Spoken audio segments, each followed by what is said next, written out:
जी friends, QC में एक instrument use करते हैं आप, जिसको हम कहते हैं पोलैरीमीटर। और ये हम रॉ मटेरियल की टेस्टिंग में यूज करते हैं।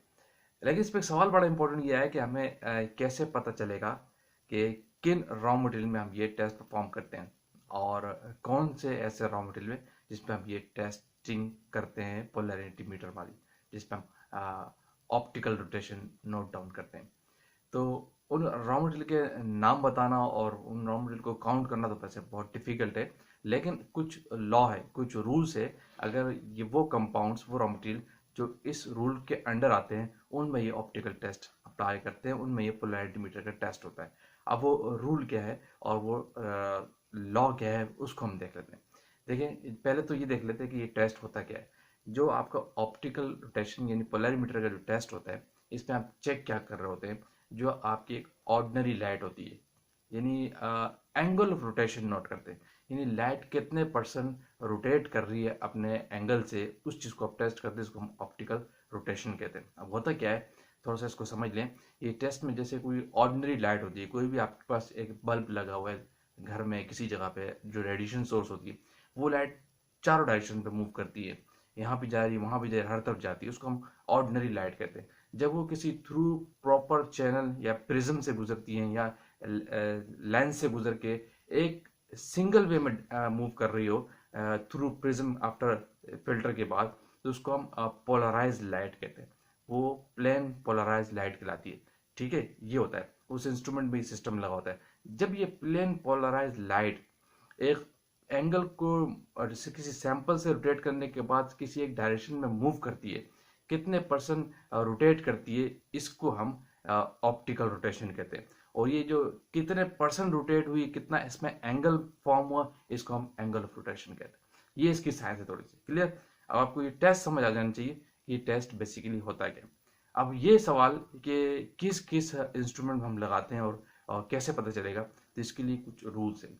देखिए, वो कंपाउंड्स, वो केमिकल्स जो ऑप्टिकली एक्टिव कंपाउंड होते हैं, उनमें ये टेस्ट अप्लाई किया जाता है।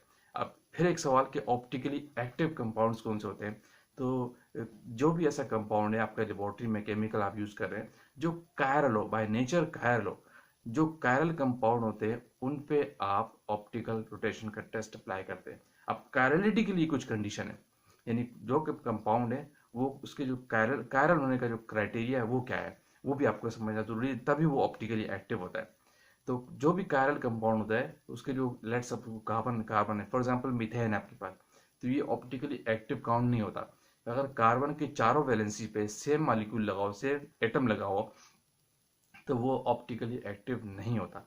इस तरह जैसे कार्बन है, कार्बन के चारों तरफ हाइड्रोजन लगा हुआ है, एक जगह पे हाइड्रोजन को हटा के क्लोरीन लगा दी जाए, यानी क्लोरोमेथेन मीथेन उसको बना दी जाए, तो उस सूरत में वो ऑप्टिकली एक्टिव होता है। ठीक है, यानी अगर कार्बन की चारों वैलेंसी पे सेम कंपाउंड, सेम आइटम लगे हुए हैं, तो ऑप्टिकली इनएक्टिव होता है। लेकिन उनमें से अगर कोई एक आइटम भी डिफरेंट लगा हुआ है, तो वो ऑप्टिकली एक्टिव हो जाता है। तो इस तरह के जो ऑप्टिकली एक्टिव कंपाउंड्स होते हैं, उनमें आप ये एंगल ऑफ रोटेशन का टेस्ट, पोलैरिमीटर का टेस्ट अप्लाई करते हैं।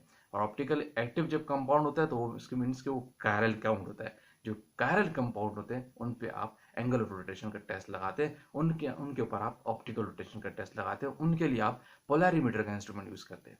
क्लियर, ये थीम आपको बेसिक समझ आ गई होगी। ये सवाल कि हम कैसे पता चलता है कि कौन कौन से रॉ मटेरियल पे हम ये टेस्ट लगाते हैं और कौन से पे नहीं। इसके लिए वेरी सिंपल है, उस कंपाउंड को ऑप्टिकली एक्टिव होना चाहिए और कंपाउंड को कायरल होना चाहिए, और उनके लिए क्राइटेरिया क्या है, जो मैंने रूल्स क्या है, लॉ क्या है, वो मैंने आपको इस वीडियो में समझाया है। अगर कोई कंपाउंड इस कैटेगरी में आता है, इस रूल्स के अंडर आता है, तो डेफिनेटली उसके ऊपर आप ये टेस्ट परफॉर्म करते हैं। क्लियर। तो वीडियो का एंड करते हैं, छोटी सी शॉर्ट वीडियो थी और बड़े बेसिक और टेक्निकल वीडियो है। और चैनल को आप शेयर कीजिए और कमेंट्स कीजिए, लाइक कीजिए, वीडियो को एंड तक देखा करें ताकि कॉन्सेप्ट क्लियर हो जाए। और जो चैनल पे जो लोग न्यू हैं, वो सब्सक्राइब तो लाजमी कीजिए, ताकि इस तरह की टेक्निकल वीडियोज आप तक पहुँचती रहें। Thank you for watching. अल्लाह हाफिज़।